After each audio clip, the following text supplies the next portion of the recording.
हाँ तो मेरे देश के नौजवानों, मेरा नाम है दीपक गोयल और मेरे चैनल में आने का शुक्रिया। आज मैं हूँ उड़ीसा में, पुरी के पास में, और ये जगह का नाम है चिल्का लेक। यहाँ पे चिल्का लेक के 3 एंट्री पॉइंट्स हैं। एक ये सतपुड़ा विलेज है, गांव है, और वहाँ का जो एंट्री पॉइंट है वो इसके आपके सामने है। और यहाँ पे आप बुकिंग करके ये सामने यहाँ से बोट ले सकते हैं। तो अगर आपको डॉल्फिन देखना है तो यही सतपुड़ा वाला जो एंट्री पॉइंट है यहीं आना होगा। सतपुड़ा एक विलेज है, गांव है बगल में, और यहाँ से आपको तमाम बोट्स मिल जाएंगी। 1.5 घंटे की जो राइड है वो 900 रुपये लगेगा एक बोट का, और जो 3.5 घंटे की राइड है उसके 1800 रुपये देने पड़ेंगे। और यहाँ पे बोट शेयरिंग नहीं अलाउड है, तो अगर आप अकेले आ रहे हैं तो आपको पूरी बोट हायर करनी पड़ेगी, या तो फिर प्राइवेटली कहीं किसी से जाके आप अरेंजमेंट कर लीजिए और फिर यहाँ आइए बुकिंग काउंटर पे और बोट बुक करिए, क्योंकि यहाँ पे शेयरिंग नहीं अलाउड है। तो आपको पूरी बोट का अकेले देना पड़ेगा अगर आप अकेले आ रहे हैं तो। हो गया चिल्का लेक में शुरू। यहाँ पे बहुत सी माइग्रेटरी बर्ड्स आपको मिलेंगे अगर आप सर्दियों के मौसम में जा रहे हैं। जनवरी और दिसंबर के महीने में बहुत सारी यहाँ पे चिड़िया होती हैं ठंडे मुल्कों से, और आपके बोट के अगल बगल घूमती रहेंगी। अगर आप इनको दाना उनका खिलाते रहोगे, आप लाई या मुड़ी इस तरह का कोई चीज़, पॉपकॉर्न तब कुछ रख लेंगे। हमारे नाव वाले ने पहले ही ट्रिप के बता दिया था कि ऐसा कुछ खरीद लो, तो हम खरीद के तब नाव में बैठे थे, और जितनी देर खिलाते रहे ये चिड़िया आसपास हमारे नाव के आती रही।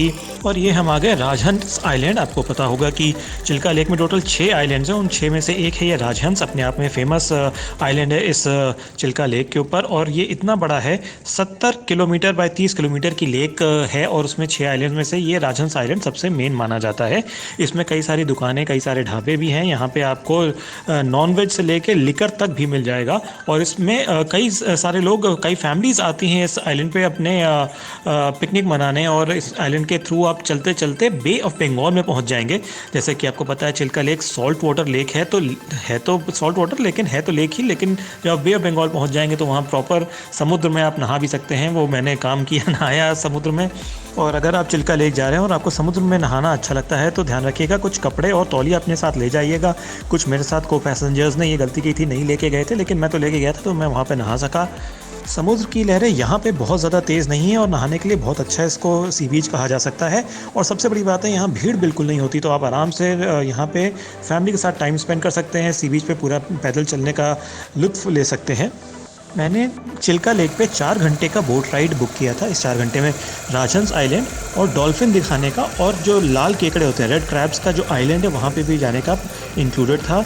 वहाँ पे डॉल्फिन्स तो उन्होंने सच में दिखाई, लेकिन जो लाल केकड़े का आइलैंड है वहाँ जाके कह दिया कि इस वक्त हाई टाइड है, इस वक्त पूरे आइलैंड पे पानी भरा हुआ है, तो हम दिखा नहीं सकते। लेकिन एक आदमी आया था, वो एक छोटे से प्लास्टिक के बास्केट में एक रेड क्रैब को लेके आया हुआ था और दिखाता है उसको। और फिर उसके बाद तुरंत वो यहाँ पे जो सीप होते हैं, यहाँ पे जो मोती बनते हैं, उनको बेचने की हमें कोशिश कर रहा था। उसने बहुत ज़्यादा बार्गेनिंग की, और हमारे नाव पे एक पैसेंजर थे, उन्होंने ख़रीद भी लिया काफ़ी बार्गेनिंग के बाद। तो ये सब चीज़ें कुछ वहाँ पे हैं जो आप देख सकते हैं। हालांकि बहुत ज़्यादा एंजॉयबल नहीं है, लेकिन चिल्का लेक जा रहे हैं तो ये चीज़ें आप शायद अवॉइड भी नहीं कर सकते हैं। तो इस तरह का कुछ एक्सपीरियंस था हमारा चिल्का लेक का। इस वीडियो को देखने के लिए धन्यवाद, और इसमें कॉमेंट करके बताएँ कि वीडियो कैसा लगा।